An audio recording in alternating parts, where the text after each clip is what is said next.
Everyone, welcome to my YouTube channel. इस video में हम चैप्टर 8 बॉडी मूवमेंट्स का पार्ट 2 वीडियो स्टार्ट करेंगे।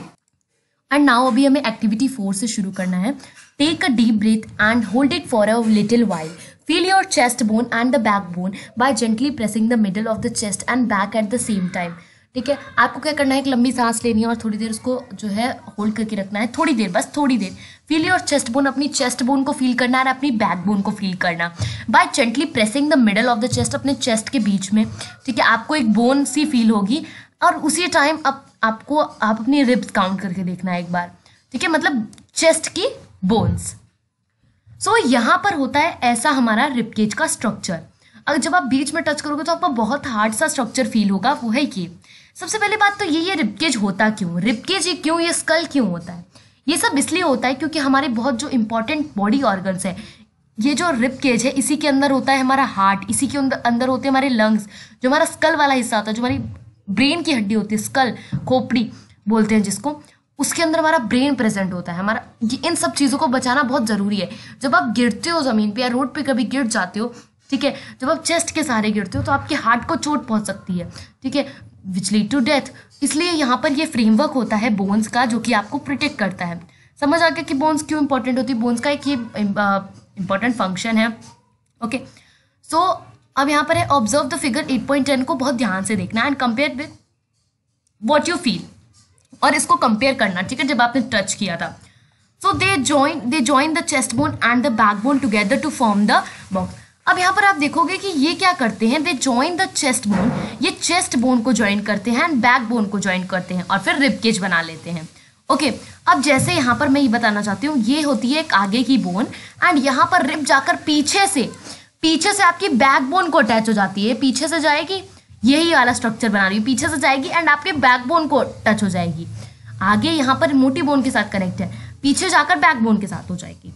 Okay, and the back bone together, तो जो ये जो चेस्ट बोन है और जो बैक बोन है वो टुगेदर आपका क्या बनाते हैं, एक बॉक्स बना लेते हैं जिसको आप रिबकेज कहते हो। तो टोटल 12 रिब्स होती हैं ईच साइड मतलब आगे 12 पीछे 12, तो टोटल कितनी हो गई 24। ये आपको याद रखनी है, ईच साइड 12 होती है। Some important internal parts of our body lie protected inside the cage. तो यही चीज मैंने आपको अभी बताई कि कुछ इंपॉर्टेंट इंटरनल बॉडी पार्ट्स होते हैं जो कि इसी केज के अंदर बंद होते हैं, बंद मतलब प्रोटेक्ट करने के लिए। Ask some friend to touch their toes without bending their knees. अपने फ्रेंड्स को बोलना कि वो नी को टच करें, नी को, समझ रहे हो, नी को टच करें बिना झुके। Starting from the neck move your fingers downwards on the back. अपने बैक पे क्या करो, अपने फ्रेंड से बोलो या खुद करो। तो जब आप अपने फ्रेंड को बोलोगे कि नेक से लेकर के आपके बैक तक, नीचे बैक तक फिंगर से टच करें बीच में बिल्कुल, तो आपको क्या फील होगी, बैकबोन फील होगी। नाम तो सबने सुना होगा और देखा भी होगा मोस्टली कि ये ऐसी होती है, ठीक है, टेढ़ी सी होती है, ठीक है, जो कि आपको झुकने में मदद करती है, ठीक है। तो ऐसे थोड़ी ना होता है कि कोई इतनी लंबी बोन आपको या फिर कोई टेढ़ी बोन आपको झुकने में मदद करे, मतलब हर एक जॉइंट झुकने में मदद करते हैं, ठीक है। तो हर एक बैकबोन के हर एक, इधर जैसे समझ लो ये बोन है, ऐसे करके यहाँ पर हर एक हिस्से पे कोई जॉइंट प्रेजेंट है जो कि आपको बेंड करने में हेल्प कर रहा है। तो ये जो छोटी छोटी, तो ये जो बैकबोन होती है, ये देख रहे हो आप, ये छोटी छोटी बोन्स से बनी होती हैं। तो ये छोटी छोटी बोन से प्रेजेंट होती है, ठीक है। यहाँ पर इसके यहाँ पर छोटी छोटी बोन से प्रेजेंट होती है। तो जो बैकबोन होती है, बैकबोन पहला पॉइंट आपको आता है, ठीक है।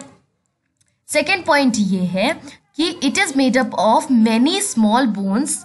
सो backbone is made up of the many small, छोटी छोटी बोन से बनी होती है जिनको हम वर्टिब्रे कहते हैं। तो मैंने आपको बताया था ना कि यहाँ पे हर एक पे जॉइंट प्रेजेंट होना चाहिए, ठीक है। तो ये जॉइंट नहीं, आप इनको बोन कह सकते हो, ऐसी बोन जो आपको झुकने में मदद करती है। तो ये जो बोन्स होती है, इन बोन्स को हम कहते हैं, अब मैं इनको बोन्स नहीं कहूंगी, स्मॉल बोन्स नहीं कहूंगी, इन्हीं स्मॉल बोन्स को मैंने नाम दे दिया वर्टिब्रे। एंड ये हो गया इंपॉर्टेंट लर्न करने के लिए। ये पूरी बैकबोन नेक से लेकर के पूरा हिप तक टच जब तक नहीं होता, ये पूरी बोन बनी होती है वर्टिब्रे के थ्रू। एंड इस वर्टिब्रे मतलब इस बैकबोन में टोटल कितनी वर्टिब्रे होती हैं, 33 वर्टिब्रे होती हैं। टोटल कितनी है, ये जो अगर ये आप काउंट करो तो ये टोटल कितनी है, टोटल है 33। The rib cage is joint to these bones and rib cage ही मैंने आपको बताया था ना, रिब केज क्या होती है, ये है आपका रिबकेज का बीच का चेस्ट का हड्डी, यहां से बोन जाएगी पीछे, पीछे जो आपका यहाँ आगे चेस्ट है, ये बोन जाएगी पीछे, जॉइंट होगी किससे, ये बैकबोन से। ओके, तो यहाँ पे वही चीज लिखी हुई है कि जो रिब केज होता है इसी बोन्स से जॉइंट होता है, ठीक है। If backbone was made up of only one long bone will your friend able, वही चीज मैंने आपको बताई ना कि अगर आपकी बोन सिंपल ऐसे एक बोन होती तो क्या आपका फ्रेंड जो आप या फिर आपका फ्रेंड या सारे इंसान जो है वो नीचे झुक पाते, नहीं झुक पाते, ठीक है, क्योंकि झुकने के लिए हमें कहीं ना कहीं जॉइंट चाहिए होता है, ठीक है। वो जॉइंट यहाँ पर प्रेजेंट है जिनको हम छोटी छोटी बोन से प्रेजेंट बना होता है, जिनको हम वर्टिब्रे कहते हैं। Make your friend stand with the both hand pressed to the walls and ask her to push the wall, अपने फ्रेंड को बोलो वॉल पुश करे। Do you notice two bones on the back are prominent where the shoulders are, यहाँ पर आप देखोगे कि वो बोन को प्रेजेंट करेगा, यहाँ पर ये जो उसकी दो बोन्स है, एक ये वाला मतलब शोल्डर बोन, इनको कहने का है शोल्डर, जो शोल्डर कंधे जो कंधे में जो बोन प्रेजेंट होता है, ठीक है। तो जो बोन्स बैक में होती है जो कि प्रोमिनेंट होती है, जो कि शोल्डर पे प्रेजेंट होती है, उनको हम क्या कहते हैं, शोल्डर बोन्स। ऑब्जर्व फिगर 8.13 अब फिगर को ध्यान से देखो, यहाँ ये फिगर आपको कहाँ से लग रही है। इस फिगर को पहचानने के लिए सबसे पहले तो यहाँ से शुरू हो रही है क्या, ये देखो ये बोन्स, ये क्या है, ये वर्टिब्रे है ना, यहाँ से ऊपर जाएगी, ये पूरा आपका बैकबोन है, ठीक है। एंड ये क्या है, आपकी थाई बोन्स है। अच्छा, यहाँ पर कौन सा जॉइंट प्रेजेंट है ये आप मुझे अभी नीचे कमेंट सेक्शन में बताओगे, ओके। एंड ओके, सो ये है हमारी पेल्विक बोन, ये जो स्ट्रक्चर होता है ये बना होता है पेल्विक बोन से। They enclose the portion of our body below the stomach, हमारे स्टमक के नीचे जो पोर्शन होता है उसको हम कहते हैं पेल्विक बोन। अब ये किस में हेल्प करता है, ये पार्ट हमें बैठने में हेल्प करता है। अब बात आती है स्कल, जो कि बहुत इंपॉर्टेंट है। The skull is made up of many bones, बहुत सारी बोन से बना होता है obviously. It enclose and protect are very important part of the body, और जैसा कि मैंने बताया था कि हमारे बॉडी के बहुत इंपॉर्टेंट पार्ट को प्रोटेक्ट करता है, बहुत ज़्यादा इंपॉर्टेंट, वो है brain. The skull is made up of many bones joint together, जो स्कल होता है वो बहुत सारी बोन्स से बना होता है joint together. We discuss many bones and the joints of, हमने अभी तक बहुत सारे जॉइंट डिस्कस किए, हमने अभी तक बहुत सारे बोन्स डिस्कस किए। ऐसा होता है आपका स्कल, ये देखो बीच में होल बना हुआ है इसके लिए, ठीक है। There are some additional parts of the skeleton that are not as hard as the bone, ठीक है। कुछ एडिशनल पार्ट भी होते हैं स्केलेटन में जो कि बोन की तरह हार्ड नहीं होते। मतलब देखो स्केलेटन, अगर मैं स्केलेटन बोल रही हूँ मीन्स अगर मैं आपको बोलूँ स्केलेटन तो आपके दिमाग में जल्दी से स्ट्राइक करेगा जो कि बोन्स से बना होता है, जो कि पूरा बोन से बना होता है। और बोन्स होती हैं हार्ड, बिल्कुल भी फ्लेक्सिबल नहीं होती हैं, बहुत हार्ड होती हैं। लेकिन स्केलेटल में आपको पता होना चाहिए कुछ ऐसी भी बोन होती हैं जो कि हार्ड नहीं होती, जो कि सॉफ्ट होती हैं, बेंट हो सकती हैं। ऐसी बोन्स को हम कहते हैं cartilage. Additional part of the skeleton that are not hard as bones and which can be bent, उनको हम कहते हैं क्या, कार्टिलेज। फील योर ईयर, अब ये कहाँ प्रेजेंट होता है भाई, तो do you find any hard bone, आप अपने ईयर को टच करो। ईयर का मतलब, अच्छा गर्ल्स जो है वो अपने ईयर में जहाँ पे ईयरिंग्स पहनते हैं ना, वो वाला हिस्सा टच करो, वहाँ सॉफ्ट सॉफ्ट सा लग रहा होगा ना। और मैं आपको बोलती हूँ वहाँ पे प्रेजेंट है बोन, और वो आपको सॉफ्ट लग रहा है, आप उसको दबा पा रहे हो, बेंड कर पा रहे हो, तो यस वहाँ पे प्रेजेंट है कार्टिलेज, ओके, क्योंकि वहाँ पे आपको कुछ सॉफ्ट सॉफ्ट सा हार्ड बोनी पार्ट दिखेगा। They do not seem to be any bone here, bone नहीं लगेगी आपको, ठीक है, लेकिन मैं आपको कह रही हूँ वहाँ बोन प्रेजेंट है। कौन से टाइप की, cartilage. Do you notice anything different between the ear lobe and their portion, अब आपको ईयर लोब, ईयर पिन्ना, ठीक है, आपको ये लर्न करने की जरूरत नहीं है ये सब। यहाँ पर ये जो नीचे वाला हिस्सा है एंड यहाँ पर आपको कुछ फील सा लगेगा, ठीक है, सॉफ्ट सॉफ्ट सा, ये सॉफ्ट सॉफ्ट है क्या, ये सॉफ्ट वाला हिस्सा है ईयर लोब, ईयर लोब को ही हम नीचे वाला कहते हैं, okay. Upper part of the year has cartilage, cartilage होता है, इधर भी होता है। You do feel something in the upper part of the ear that is not as soft as the earlobe but not as hard as a bone, isn't it? This is the cartilage. Cartilage is also found in the joints. और जो हमारी bone होती हैं, ठीक है, जो joints होता है, जॉइंट जो हमारी जॉइंट्स होती हैं उधर भी कार्टिलेज प्रेजेंट होता है, हो गया इंपॉर्टेंट, ठीक है, वहां पर भी क्या होता है, कार्टिलेज प्रेजेंट होता है। We have seen that our skeleton is made up of many, हमने देखा कि हमारा स्केलेटन बहुत सारे बोन से बना, बहुत सारे जॉइंट से बना है एंड बहुत सारे कार्टिलेज से बना है। यू कुड फील, आप फील कर सकते हो, उन्हें बेंड कर सकते हो, मूव कर सकते हो बहुत सारे को। तो draw NEET figure of the, अब आप अपने जो नोटबुक है उसमें एक अच्छा सा स्केलेटन का फिगर बनाओ देख कर। अभी हमने शायद स्टार्टिंग में स्केलेटन का फिगर देखा था, यस ये वाला है फिगर स्केलेटन का, इसको आप बनाओ, ट्राई करो, एक बार तो ट्राई करो ही, okay. What makes us the bone? Okay, we have learned about the bones in our body and about the joints that help us to move in a different ways. What makes the bone move the way they do? Let us find out. Make a fist with the one hand. मुट्ठी, fist बनाओ, ठीक है, एक हाथ की मुट्ठी बनाओ. Bend your arm at the elbow. अपने आर्म को bend करो at the elbow and touch your shoulder. And मुट्ठी बना के जो है थंब से अपने शोल्डर को टच करो, ठीक है. Do you see any change in your upper arm? आपको कुछ चेंज दिखेगा अपर आर्म में, ऑब्वियसली, ठीक है. अभी आपकी जो देखो यहाँ पर बेसिकली ऐसे जब आप इसको यहाँ पर टच करोगे ना लाके, तो ये फूल जाएंगी. जो आपकी मसल्स आएंगी ऊपर वाली, ये क्या कर जाएंगी? फूल सी जाएंगी. स्वॉलन रीजन, ठीक है. ये जो स्वॉलन रीजन है, a swollen region in the upper arm, this is called a muscle. इसको हम क्या कहते हैं? मसल कहते हैं. The muscle bulge due to the contraction. जब मसल आपकी बल्ज होती है, बल्ज मतलब बाहर निकली हुई होती है, जब आपकी मसल यहाँ बाहर निकल जाती है तब हम इसको कहते हैं contraction. It become smaller in length, वो लेंथ में छोटी हो जाती है, ठीक है. वो लेंथ में क्या हो जाती है? छोटी हो जाती है. नाउ ब्रिंग, याद रख लेना, ये बहुत इंपॉर्टेंट है. Now bring your arm back to its normal position. जब आप अपने आर्म को वापस नॉर्मल पोजीशन में लेके आओगे तो वो जो बल्ज वाला हिस्सा है वो चला जाएगा, ठीक है. वो क्या हो जाएगी? रिलैक्स हो जाएगी. सो ये वाला जो हिस्सा है इसको हम कहते हैं क्या? कॉन्ट्रैक्ट. कॉन्ट्रैक्ट यहाँ पर देख लेना, कॉन्ट्रैक्शन, ओके. इसको हम कहेंगे रिलैक्सेशन. एक मिनट, ये है यहाँ पर रिलैक्सेशन, रिलैक्स, बस मैं इतना लिख देती हूँ, ठीक है, आप लिख लेना. Is it still contracted? You can have the similar contractions. So यहाँ पर आपको पूछा जा सकता है फंक्शन ऑफ द मसल, तो लिख देना कि व्हेन जब आप क्या करते हो, जब आप अपने मसल्स को टच करते हो थंब के साथ, ठीक है, जब आप टच करोगे, ठीक है, तो जब आप, या फिर आप लिख देना जब आप कॉन्ट्रैक्ट करोगे, when you contract your muscles there is the something bulged, कुछ बल्ज पार्ट हो जाएगा, ठीक है. वो ये होता है कॉन्ट्रैक्शन के थ्रू. एंड जब जब हम वापस लेके आएंगे नॉर्मल पोजीशन में, when we bring it to in the normal position, it will again relax.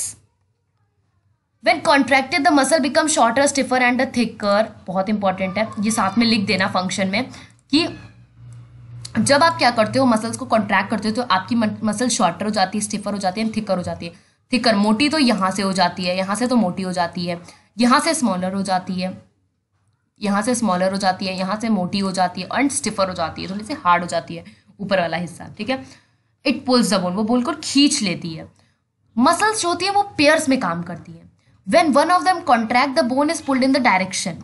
जब कॉन्ट्रैक्ट करती है, जब वो कॉन्ट्रैक्ट करती है तो बोन क्या करती है? एक डायरेक्शन में पुल हो जाती है, एक दिशा में जो खिंच जाती है. The other muscle of the pair relax, तो दूसरा वाला पेयर रिलैक्स करने लग जाता है, okay. To move the bone, ये इंपॉर्टेंट है, ये सबसे पहली लाइन है कि मसल्स जो होती हैं वो पेयर में काम करती हैं.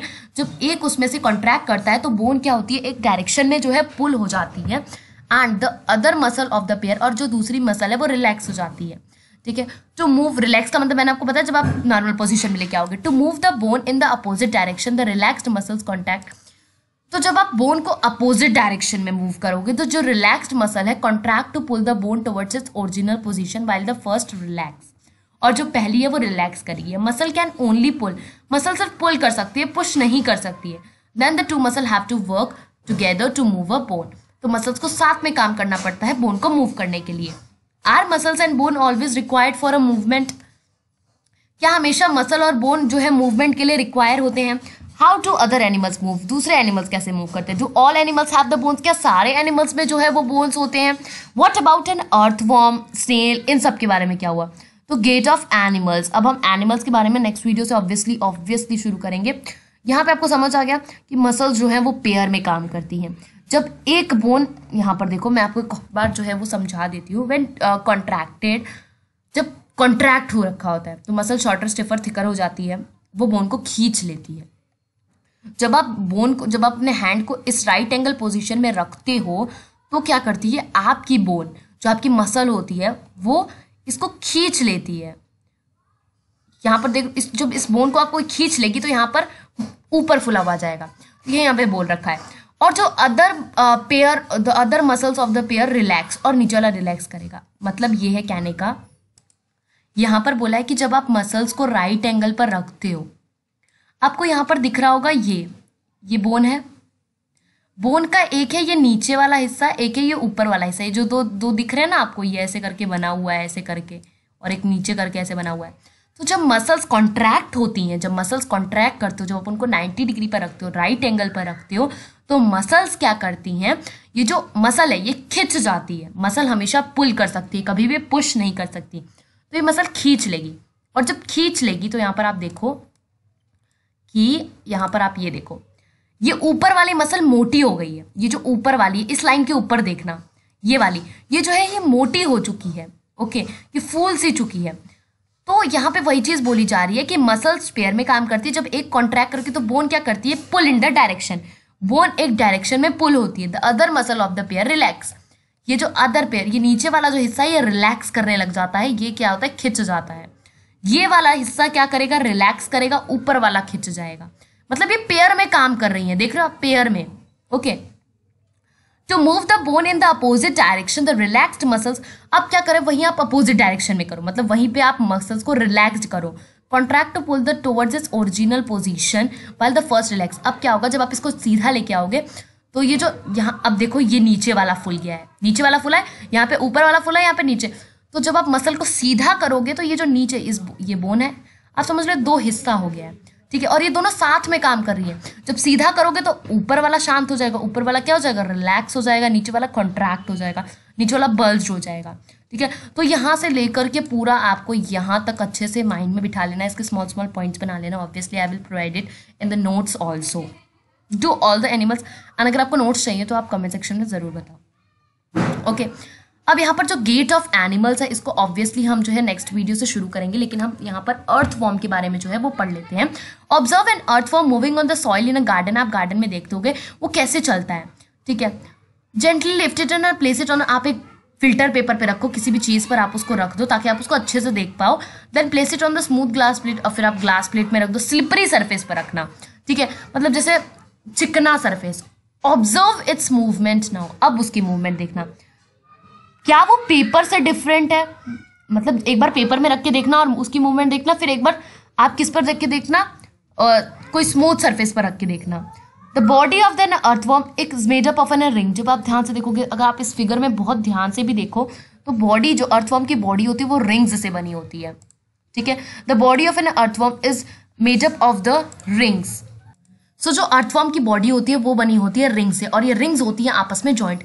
इस फिगर को बहुत ध्यान से आप देख सकते हो, बहुत ज़्यादा ध्यान से आप देखो। ये जो बनी हुई है, ये बनी हुई है यहाँ पर रिंग्स से, बहुत स्मॉल स्मॉल जो रिंग्स हैं उनसे ये बनी हुई है। यहाँ पर आप देख सकते हो ये ब्लैक कलर में जो आप रिंग्स, ये रिंग्स हो जाती हैं आपस में जॉइंट। अब हम आते हैं, देखो, an earthworm does not have a bones. Earthworm के पास बोन्स नहीं होती हैं, उसके पास सिर्फ मसल्स होती हैं which help to extend and shorten the body.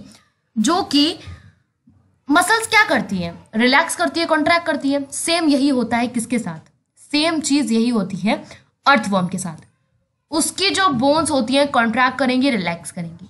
यहाँ पर 3 स्टेप्स दिए हैं, ये 3 स्टेप अभी हम बहुत अच्छे से समझेंगे मूवमेंट के टाइम। यहाँ पर ये वाला जो यहाँ से आपको मूवमेंट बता रखा है, मैं आपको पहले एग्जैक्ट भी समझाती हूँ। सो यहाँ पर अभी आप स्नेल देख रहे हो, जैसे कि एक स्नेल है ये वाली, ओके। यहाँ पर इसके 2 हिस्से कर देती हूँ मैं, ये फर्स्ट वाला एंड ये सेकंड वाला। सो मैंने इसके 2 हिस्से कर दिए हैं। अब इसमें 2 पार्ट हो गया है, एक ये लंबा वाला पीछे जो है और एक ये वाला। जो स्नेल होती है वो क्या करती है, यहाँ पर ये वाला हिस्सा आप देख रहे हो मोटा है, ये क्या करती है अपने आप को फिर छोटा कर लेती है। यहाँ पर ये देखो, ये वाला हिस्सा मोटा भी और छोटा भी है, और यहाँ पर ये बड़ा है। फिर क्या करती है, इसको मोटा कर लेगी, फिर इसको आगे बढ़ा देगी, इसको आगे बढ़ा देगी, ये हो जाएगा अब लंबा, ये पीछे वाला हो जाएगा अब छोटा और मोटा, ठीक है, ये हो गया। फिर उसके बाद क्या करेगी, फिर इसको छोटा कर लेगी, इसको लंबा कर लेगी। स्नेल मूव करती है ऐसे। अब इसको देखेंगे इंग्लिश की लैंग्वेज में कैसे लिखते हैं, समझ आ गया ना आपको। क्या करती है, इसको छोटा कर लेगी, आगे चलेगी, फिर छोटा, फिर पीछे वाले को पीछे वाला लंबा है वो छोटा हो जाएगा, ये आगे चल जाएगा। सो मैंने जैसे आपको बताया था first part and second part. During movement the earthworm first extend the first part of the body. Movement के टाइम पे जो अर्थवर्म होती है वो अपनी बॉडी का फर्स्ट पार्ट एक्सटेंड करती है, मतलब बढ़ाती है। Keeping the rear position fixed to the ground, rear की जगह आप लिख सकते हो keeping the second position fixed to the ground.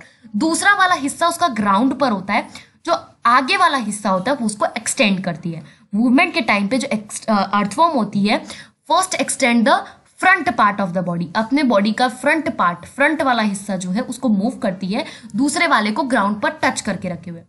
फिर क्या करती है, then it fixes the front, फिर क्या करती है, फ्रंट को फिक्स कर लेती है, फ्रंट को फिक्स कर लेती है, then it fixes the front, और जो रियर वाला एंड है, जो पिछला वाला, जो पीछे वाला एंड है उसको छोड़ देती है, रिलीज कर देती है, वो आगे मूव हो जाता है। ठीक है, it then shortens the body and pulls the rear, वो क्या करती है, बॉडी को छोटा करती है, खींचती है, फिर आगे ले जाती है, ये काम होता है उसका, ये शॉर्ट में बता रखा है, इट देन शॉर्टन्स। ओके, इससे क्या होता है, this make it for move forward by small distance, इससे छोटी छोटी डिस्टेंस वो कवर करती है और आगे चलती रहती है। रिपीटिंग सच मसल एक्सपेंशन, मतलब यहाँ पर वो क्या कर रही है, एक्सपेंशन कर रही है, ठीक है, एंड कॉन्ट्रैक्शन कर रही है। Earthworm can move through the soil, और इसी एक्सपेंशन एंड कॉन्ट्रैक्शन की वजह से अर्थवर्म जो होती है वो मिट्टी के ऊपर जो है चल पाती है। और its body secrete a slimy substance to help its movement. अब वो ऐसा कर कैसे पाती है, मतलब ऐसा कोई बंदा जो अपना रियर एंड, जो पीछे वाला हिस्सा उसको ग्राउंड पर टिका के रख रहा है और आगे वाले को ही बस एक्सपेंड कर रहा है। ठीक है, तो यस, उसके जो बॉडी है उसके नीचे वाले हिस्से पर एक स्लाइमी सब्सटेंस होता है, स्लाइम देखिए ना, स्लाइम, वैसे स्लाइमी सब्सटेंस होता है, उसकी बॉडी सिक्रीट करती है, उसकी बॉडी सिक्रीट करती है, मतलब जैसे थूक आपकी बॉडी में आता रहता है ना, माउथ में आता रहता है, वैसे उसकी बॉडी जो है स्लाइमी सब्सटेंस सिक्रीट करती रहती है। How does it fix up, तो वही आपके माइंड में क्वेश्चन हो रहा होगा, कैसे ये जो है ग्राउंड में पार्ट अपना फिक्स कर देती है। Under its body is has a large number of tiny, तो कुछ ना कुछ तो होगा ही ना बॉडी के नीचे, तो उसकी बॉडी के नीचे होता है large number of tiny bristles. ये बहुत क्वेश्चन इंपॉर्टेंट है, बहुत ज़्यादा इंपॉर्टेंट है। उसकी बॉडी के नीचे होता है टाइनी ब्रिसल्स, टाइनी ब्रिसल्स मतलब हेयर लाइक स्ट्रक्चर, ठीक है, बाल जैसे कुछ स्ट्रक्चर होते हैं, ठीक है, बहुत ज़्यादा अमाउंट में होते हैं, बहुत लार्ज नंबर में होते हैं, और वो बाहर निकले होते हैं, प्रोजेक्टिंग आउट। ठीक है, under its body it has a large number of hair like structure, बहुत large number hair like structure होते हैं जो कि बाहर निकले होते हैं। The bristles are connected with the muscles, और ये जो ब्रिसल्स होती हैं मसल्स से क्या होती है, कनेक्ट होती हैं। ये जो हेयर होते हैं ये किससे, मसल्स से कनेक्ट होते हैं। ब्रिसल का मतलब जहाँ पे भी है ना, समझ लेना hair, hair. The bristles help us to get a good grip, और इसकी वजह से क्या होता है, ग्रिप, ग्रिप मतलब ग्राउंड में टिक जाता है वो, उसका जो पार्ट है। The earthworm actually eat its way through the soil, तो अर्थवर्म खाते खाते भी चलता है सॉइल में ही। Its body then throw away the undigested part of the material then it eat, ठीक है, उसकी बॉडी क्या करती है, थ्रो कर देती है अनडाइजेस्टेड पार्ट, जो पार्ट नहीं डाइजेस्ट होता है मटेरियल का। This activity of an earthworm makes the soil more useful for the plant, और यही एक्टिविटी जो कि प्लांट के लिए यूजफुल बनाती है, जो उसका अनडाइजेस्टेड पार्ट होता है मटेरियल का, मतलब जो भी हम बेसिकली अर्थ के नीचे डालते हैं, वेजिटेबल के पील्स वगैरह, वो सब वो खाती है, लेकिन थोड़ा थोड़ा, बिल्कुल बहुत थोड़ा, वो कितना खा सकती है, तो वो जो अनडाइजेस्टेड पार्ट होता है, वो जो नहीं खाती है मटेरियल, वो सॉइल के अंदर ही छूट जाता है, जो कि ऑब्वियसली प्लांट की फर्टिलिटी में हेल्प करता है। तो यही जो है सॉइल को, हमारे प्लांट को यूजफुल बनाता है। ओके, यहाँ पर हमने देखा अर्थवर्म का, शायद मैंने कहीं गलती से अगर स्नेल बोल दिया है तो सो सॉरी, अर्थवर्म है, ठीक है। उसके बाद ये स्नेल है, ठीक है, इसको हम ऑब्वियसली नेक्स्ट वीडियो में कवर करेंगे। ओके, फिर स्नेल है, फिर कॉकरोच है, देन फिश है। एक्चुअली चैप्टर बहुत बड़ा है, इतना नहीं होना चाहिए था। फिर स्नेक है। ओके, बस हो गया फिर। ओके, सो इस वीडियो के लिए इतना ही, मिलेंगे नेक्स्ट वीडियो में। एंड सॉरी इफ वीडियो लंबी हो गई हो। Thank you very much.